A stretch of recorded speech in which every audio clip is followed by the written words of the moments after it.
எல்லாருக்கும் வணக்கம். ஏப்பா ராசாக்களா, தேர் எழுத்து தெருள் விட்டுறதீங்க கடைசியில். ஏன்னா அந்த மனுஷன் தான் கேரியரோட உச்சத்தில் இருக்கும்போது கோடிக்கணக்கான வருமானத்தையும் தன்னுடைய சுயோபோகம் எல்லாத்தையும் விட்டுட்டு தன்னை தூக்கி வச்சு அழகு பார்த்த மக்களுக்காக இந்த அளவுக்கு இடைஞ்சல் கொடுக்கக்கூடிய, துன்பங்கள் கொடுக்கக்கூடிய, அதாவது முதலைகளும் திமிங்கலமும் வாழ்ற அந்த கடலுக்குள்ள உங்களுக்காக குதிக்கிறாரு, தைரிய மக்களத்தில் வராரு. ஸோ அப்படிப்பட்டவர் இவ்வளோ கஷ்டப்பட்டு ஒவ்வொன்றையும் பார்த்து பார்த்து செதுக்கிட்டு இருக்காரு அவருடைய கட்சியை.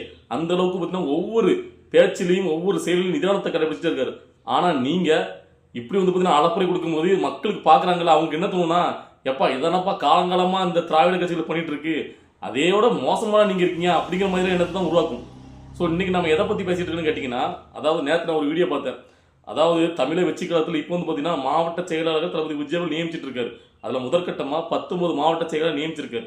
அதில் சேலம் மாவட்ட செயலாளர் பார்த்திபன் அவங்க எதுவும் பார்த்தீங்கன்னா சேலத்தில் நேற்று வந்து பார்த்தீங்கன்னா அவர் வந்து மாவட்ட செயலாளராக வந்து பார்த்தீங்கன்னா பதவி வச்ச உடனே அதை கொண்டாடுற வகையில் அவருடைய தொண்டர் தோழர்கள் சேலத்தில் வந்து பார்த்தீங்கன்னா பயங்கரமாக அவருக்கு ஒரு வரவேற்பு கொடுத்து கொண்டாடுறாங்க.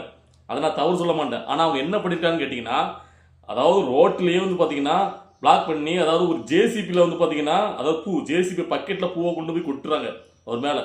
அந்த தடப்படலாம், அதாவது டிராஃபிக்கில் வந்து பார்த்தீங்கன்னா பொதுமக்கள் படத்தில் ஹார்ன் சவுண்ட் அங்கேயும் கேட்டிருக்கு. அவ்வளோ கூட்டு நெரிசல் அவ்வளோக்குள்ளே வந்து பார்த்தீங்கன்னா அந்த ஜேசிபி பக்கெட் மூலமாக பூவை எப்படி கொட்டுறாங்க, கொட்டி கொண்டாடி அதுக்கப்புறம் அவர் கூட்டு போகிறாங்க. ஸோ இதை பார்க்கும்போது நீங்கள் பாருங்களேன்.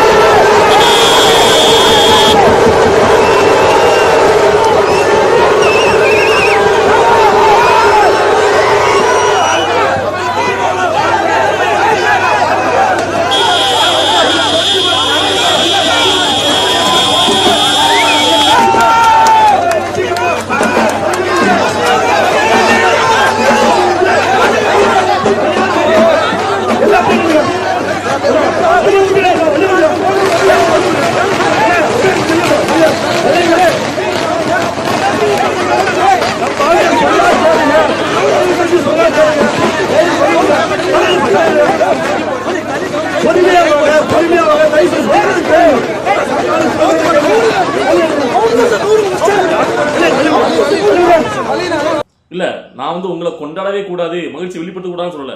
மகிழ்ச்சி வெளிப்படுத்தலாம். ஏன்னா உங்களுக்கும் ஆசை இருக்கும்ல, இவ்வளோ ஆண்டு காலமா நீங்க வெயிட் பண்ணிருக்கீங்க. தமிழை வெற்றிக்கல வந்து பத்தி ஒரு அரசியல் இயக்கம் மாதிரி தளபதி விஜயுடைய அரசியல் வந்து பத்தி நீங்க சேர்ந்திருக்கீங்க. இவ்வளோ ஆண்டு காலமா அதாவது ரசிகராக இருந்து மக்கள் இயக்கமா இருந்து பணியாச்சு இப்போ உங்களுக்கு போஸ்ட் கிடைக்கும். அதனால அந்த ஒரு சந்தோஷத்தை நீங்க வெளிப்படுத்த நினைக்கிறீங்க, உங்களோட தோழரோட நீங்க அதை கொண்டாடுறீங்க. அதை நான் தவறு சொல்ல மாட்டேன். ஆனா அதை வந்து பாத்தீங்கன்னா அந்த பொதுமக்களிடையே ஒரு இனிப்புகளை வழங்கி அப்படியே கொடுத்துட்டு இப்போ நீங்க அதுக்கு அடுத்த கட்டமா போயிட்டு அந்த மண்டபத்துல இருந்து பேசுறீங்க, நிகழ்ச்சி நடத்துறீங்களா, அதே மாதிரி பண்ணுங்க.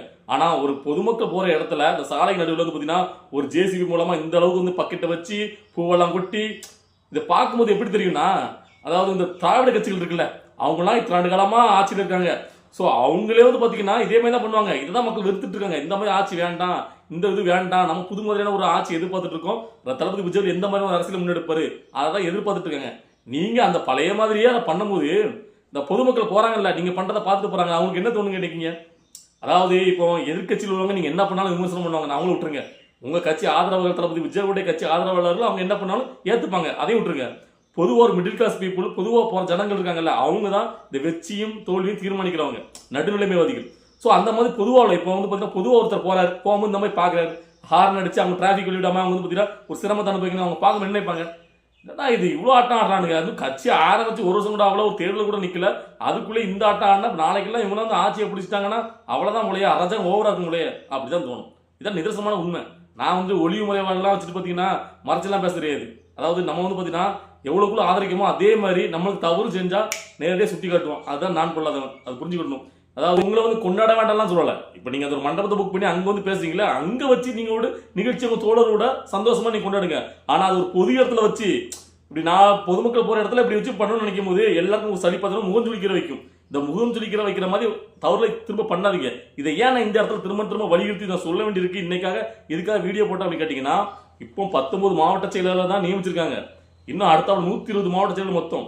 இதில் அடுத்த பார்த்துட்டு இருப்பீங்கல்ல, அவங்களுக்கு வந்து பார்த்தீங்கன்னா இது வந்து முன்னுதாரணம் எடுத்துக்கிட்டு இதை மாதிரி பண்ணக்கூடாது. அதாவது இதை பண்ணுறதுக்காக சொல்லலை, இந்த மாதிரி தவறை பண்ணக்கூடாதுன்னு நான் முன்னாடியே விழிப்புணர்வாக இந்த வீடியோ போடுறேன்.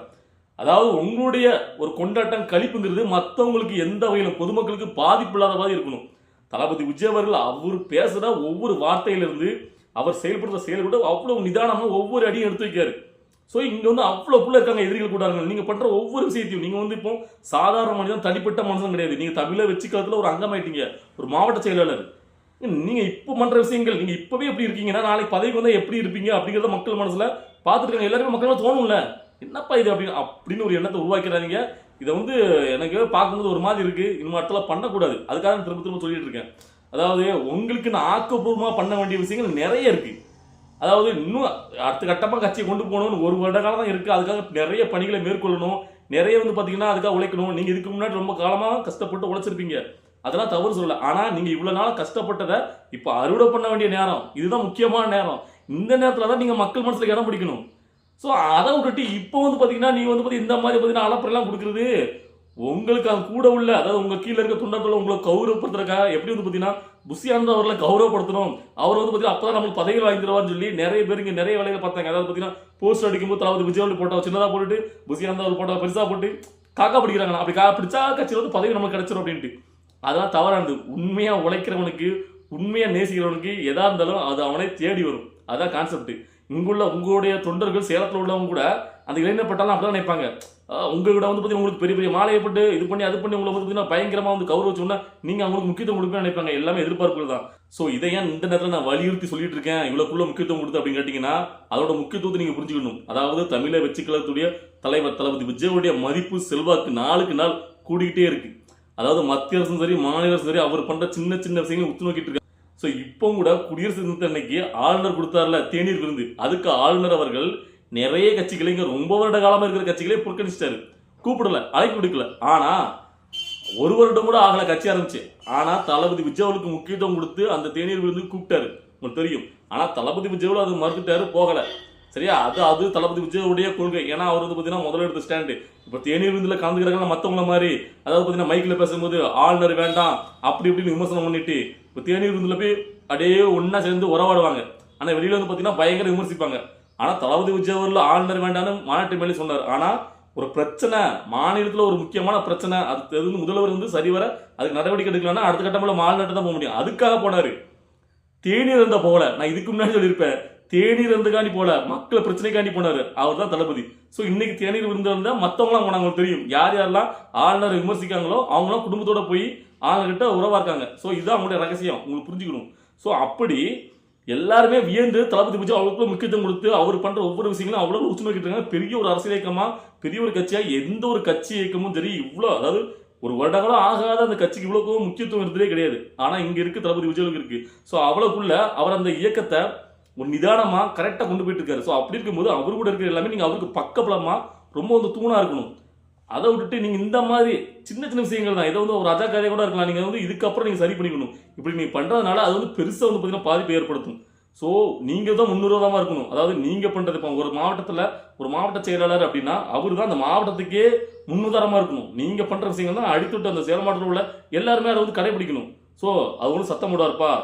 ஏன்னா மற்ற திராவிட கட்சிகள் இங்க வந்து என்ன அலப்பறை கொடுப்பாங்க தெரியும். ஒரு மாவட்டத்தில் ஒரு மாவட்ட செயலாளர் இருக்காருன்னா அந்த மாவட்டம் அவருடைய கண்ட்ரோல் தான், குறுநில மன்னர்கள் மாதிரி. அதனாலதான் தளபதி விஜய் தன்னுடைய மாவட்ட செயலாளர் அந்த நியமனம் பண்ணும் போதே அந்த ஒரு என்ன வழிமுறைகள் கொடுத்திருந்தாரு.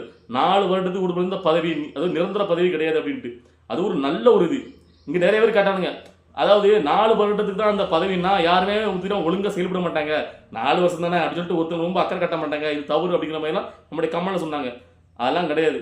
அதாவது எப்பவுமே ஒரு பதவிங்கிறது நிரந்தரம் கிடையாது. அப்படின்னா தான் அந்த பதவியை தக்க வைக்கிறக்காண்டி இப்போ வந்து அவங்களை கடைசியில் வைக்க மாட்டேன்னு 4 வருடம் நீங்க நல்லா செயல்பட்டீங்க, அந்த மக்கள் மனசுல இடம் பிடிச்சிட்டீங்க, உங்களுடைய செல்வாக்கு நல்லா இருக்கு, நல்லா வந்து மக்களுக்கு பண்றாரு, மக்கள் மனசுல இடம் பிடிச்சிட்டீங்கன்னா நீங்க கண்டிப்பா நீங்க இருக்க போறீங்க.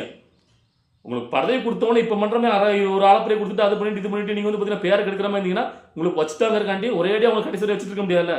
அதுதான் அதோட கான்செப்ட், புரிஞ்சுக்கணும். ஸோ அப்படி தளபதி விஜய் அவர்கள் பண்ற ஒவ்வொரு விஷயத்திலும் அவங்க தெளிவாக பக்காவா பிளான் பண்ணி இந்த அரசியலுக்கு தான் மக்களுக்காக வந்து பண்ணிட்டு இருக்காரு. அவர் நினைச்சா மத்தவங்கள மாதிரி தன்னுடைய பேஷன் அப்படின்னு அந்த பக்கம் போகாம மத்தவங்க மாதிரி கோடி கோடி இன்னும் 20 வருஷம் இன்னும் வயசானதுக்கு அப்புறம் இன்னும் பத்தி நடிச்சுக்கிட்டே கோடி கோடியா சம்பாதிச்சு 3 தலைமுறை 4 தலைமுறை சேர்த்துட்டே இருக்கணும் அப்படின்னு நினைக்காம நம்மளை தூக்கி வச்சவங்க நம்மளுக்கு கொடுத்தவங்க திருப்பி கொடுக்கணும். அந்த திருப்பி கொடுக்கணுங்கிற மனசு வரதே பெரிய விஷயம். அப்படிப்பட்ட ஒரு மனசு வரும்போது அந்த மனசுல எவ்வளவுக்குள்ள பக்கபலமா இருக்க முடியுமோ அக்க பக்கபலமா இருங்க. பழையமாவே அரைச்சமாவே அரைக்காம என்னப்பா இது அப்படின்னு சீன மக்கள் மனசுல இடம் பிடிக்காம முகம் சொல்லிக்கிற வைக்கிற இந்த செயலை திரும்ப செய்யாதீங்க. அதுதான் என்னுடைய ஒரு இது. இதை பார்த்துட்டு இருக்க தோழர்கள் உங்களுக்கு என்ன தோணுது? நான் சொல்றதுல சரியா தவறா எதா இருந்தாலும் உங்களுடைய கருத்துக்களை கமெண்ட்ல பதிவு பண்ணுங்க. பாய்.